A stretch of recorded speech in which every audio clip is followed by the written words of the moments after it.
déjà, on ne traite pas de, on fait pas enfin, on fait pas d'exemption pour un Israélien qui est là, qui doit faire le service militaire et qui viendrait nous demander le service pour l'exempter en trouvant des. Non, c'est pas ça qu'on traite en fait. Hein. Ce qu'on traite, c'est généralement des Français qui sont venus un peu ici sur un coup de tête, qui sont engagés à l'armée.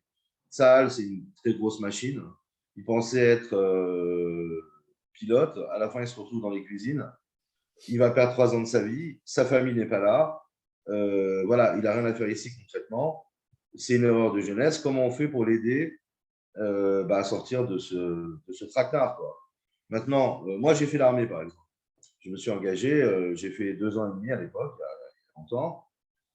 Bon, j'avais pas de problème. Les parents n'étaient pas là, mais j'étais content de le faire. Et voilà. Mais il y a des gens qui viennent, des enfants qui nous consultent, des parents qui nous contactent, parce que voilà, ils n'ont pas été dirigés où il fallait, ils ne sont pas prêts à rester. Donc, il y a plusieurs façons d'exempter. La première façon d'exempter, sur laquelle on travaille beaucoup, c'est les conventions internationales. C'est-à-dire que si quelqu'un, par exemple, a fait l'armée dans un pays, il ne peut pas refaire l'armée dans un autre pays. Il y a des conventions entre Israël et la France, il y a des conventions entre Israël et d'autres pays, où on joue beaucoup sur les conventions internationales. Et ça, Tsahal, si vous voulez, voilà, ne connaît pas trop. En tous les cas, les gens que nous, on contacte à l'armée ne sont pas trop au courant des conventions. Et quand ils voient qu'il y a un avocat qui traite le dossier, qu'on leur envoie des conventions, des alinéas dans les conventions, ils voient que bon, c'est sérieux et que bon, ils ne savaient pas, mais concrètement, il n'a rien à faire là. Le but, en fait, pour exempter quelqu'un, c'est d'essayer de prouver à Tsahal qu'il ne rentre pas dans les cases.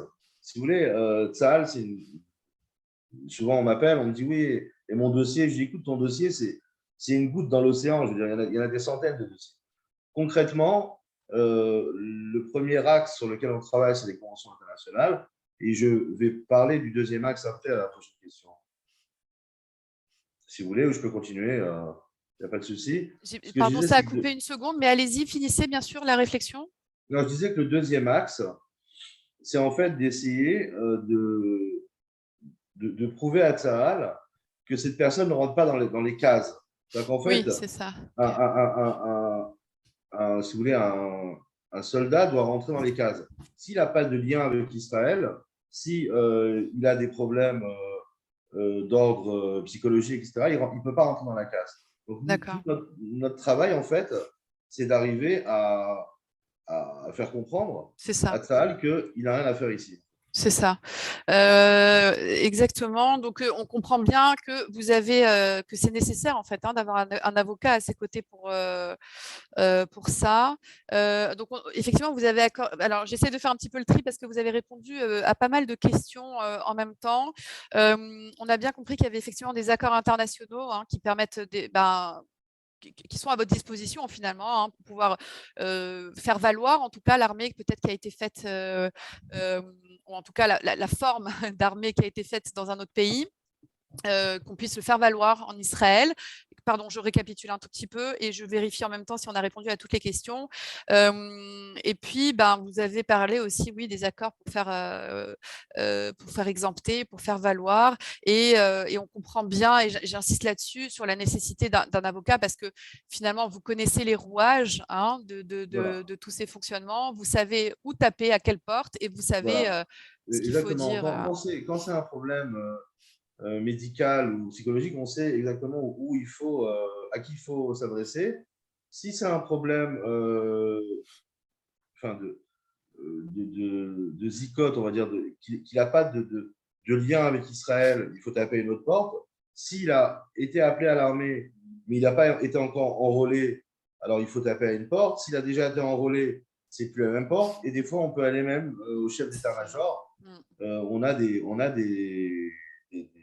courriers qu'on envoie au chef d'état-major quand c'est un problème qui lui incombe. Quand c'est un problème où lui, il peut décider là-dessus, alors on va contacter le chef d'état-major, on n'a pas de problème.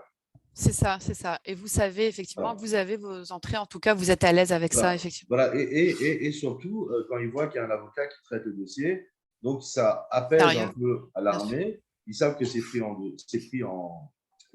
il est en charge, on va dire, et donc on envoie des courriers, ils arrêtent un peu les interdictions, ils se détendent, et petit à petit, on essaye de les sortir voilà, d'un mécanisme où ils n'ont pas leur place.